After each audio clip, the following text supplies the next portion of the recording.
.750 on TSN 690. It's Weekend Game Plan with Matthew Ross. We're here until 9 o'clock today. Play It Again radio show with Mitch Gallo coming up at 9 o'clock. It's game day, Montreal. We have some Canadians action for you in Ottawa tonight. Al Montoya getting the start. Also, continue to keep it tuned here to TSN 690. We'll find out if Sven Andrighetto makes or clears waivers. That we'll find out at noon today as the Habs put him on waivers. He could end up with the Ice Caps or out of town, a la Mike Condon a few short days ago.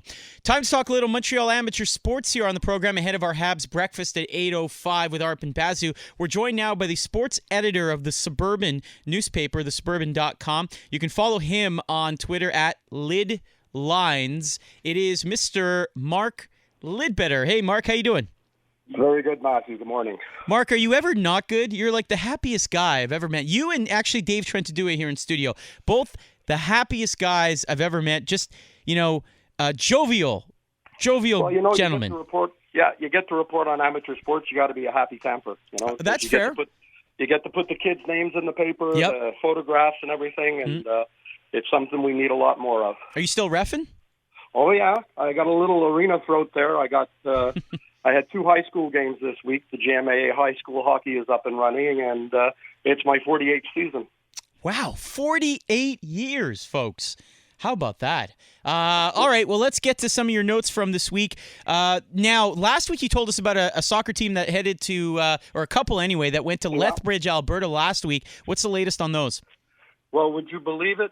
You had a classic setup for the final. You had the defending champion Lakeshore U16 girls, and they were ready to take on Ontario. So a Quebec-Ontario rivalry, playing the Woodbridge Strikers. Both teams went 4-0 in the preliminaries. You had Lakeshore scoring 21 times while allowing only 3 goals. Woodbridge had 23 goals. They only allowed a couple in their 4 games.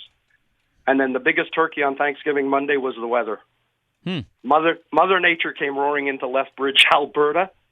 The snow forced the cancellation of the championships. Are you serious? Yeah. And that affected the St. Laurent U16 boys because they were going in the bronze medal game as well. But, Soccer Canada, the competitions committee, they'll decide what to do at the upcoming November meeting. Wow. Okay, well, so you and I mentioned last week, if they won it all, I wanted some of them in studio or all or some in studio for this show for a few short minutes, and you can, have them in and help us and congratulate them and talk with them. So let us know how that goes. Even if it's delayed, we can do this in November. Is there any chance that they play this thing, try and set this thing up again, or just expense and logistics?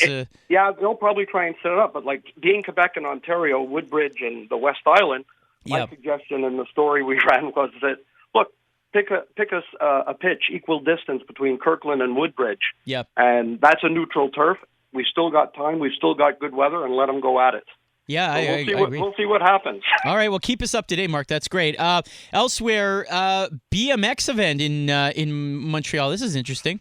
Yeah, it's because it's a pro-am, and we're talking amateur sports, but this will give the amateur BMX bikers a chance to put their skills and their tricks up against the pros next Friday and Saturday, the 21st and 22nd, at La Taz, which is up on 8931 Papineau.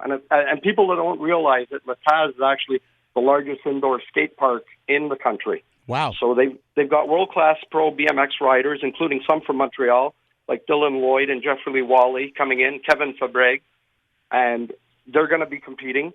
But amateurs can actually register on the Saturday for the day of the event. It's a $25 fee for them. And Saturday morning, the pros and the amateurs are going to do the qualifiers and park competition. And then Saturday afternoon, the pros and amateurs are going to be in the finals in street and park. And the beauty of this for fans is there's no admission charge. They go and check out all these sick skills and these sick tricks, for totally free. All right, so this is on Papineau. It's called La Taz, so look that up. That's right. Yeah, and if anyone wants to check it out, they can go to lataz.ca for more information on it. All right. Elsewhere, I know something that's close to some of the hearts here of people here at the station, like Robin Flynn, myself as well. The Montreal Canadiens, the ladies, are Yes, opening soon. that's right. That's right. They're ready to get back on track after losing to Calgary Inferno last year in the Clarkson Cup, and they're headed to Brampton to face the Blades for their season opener tonight. But next weekend, they've got a pair of games against the Toronto Fury, so Montreal versus Toronto. They're going to play Saturday at 5:30, and they'll have a Sunday matinee at 1:30 at Etienne Desmarteau Arena, which is on 3430 Bellechasse. So, I mean, and this is great hockey. You've got Team Canada members like Lauriane Rougeau, Marie-Philippe Poulin, Charlene Labonte on the team. You've also got Leslie Ollis, who played out of the Lakeshore Association and was a star for McGill when she was in university. And one thing to note also is that Rougeau and Poulin actually just yesterday were announced to the Team Canada roster that's going to be playing in the upcoming Obviously. Cup. Yeah.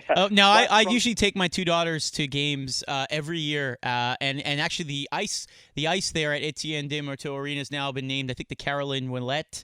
Or surface or whatever they say. So and she's still a part of things as well. So it's really it's a fun atmosphere. Her dad is in charge of the 50-50 raffle going through the stands. So it really is a festive, fun atmosphere. And kids, I believe I'm trying to remember what it is, under 10, I think, are free. I think it is. Yeah.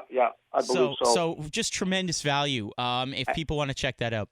But don't expect to take your daughters to the weekend games of the 12th and 13th of November. Okay. The Boston Blaze are in town. Yep. And those two games are already sold out. Wow. I've been to those games.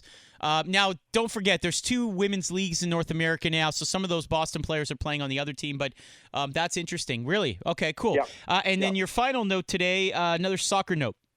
Yeah, we have we have a real high-quality league here that started up about 4 seasons ago, the Première Ligue de Soccer du Québec, the PLSQ.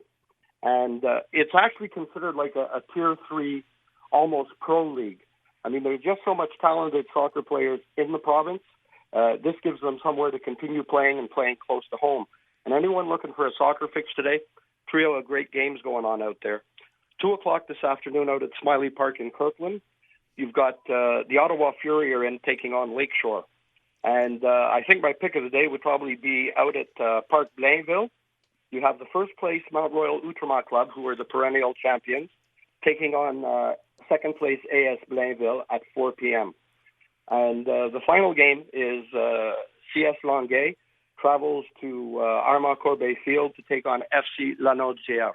But this is heading into the last weekend. Next weekend is the final weekend to play, and then it'll be playoffs. But just some really quality soccer, and fans that need a fix, they can take this in no problem. Mark, as always, fantastic stuff. If you want more, you can go to thesuburban.com or check out the newspaper on Wednesdays around the Montreal and Laval areas. And if you have any notes for Mark's weekly 7:50 segment here on this program, every Saturday at 7:50, you can email sports@thesuburban.com. Lid Lines if you want to follow Mark on Twitter. Mark, thanks as always. My pleasure. Have a great weekend, guys. All right, there you go. That's Mark Lidbetter, the sports editor of The Suburban.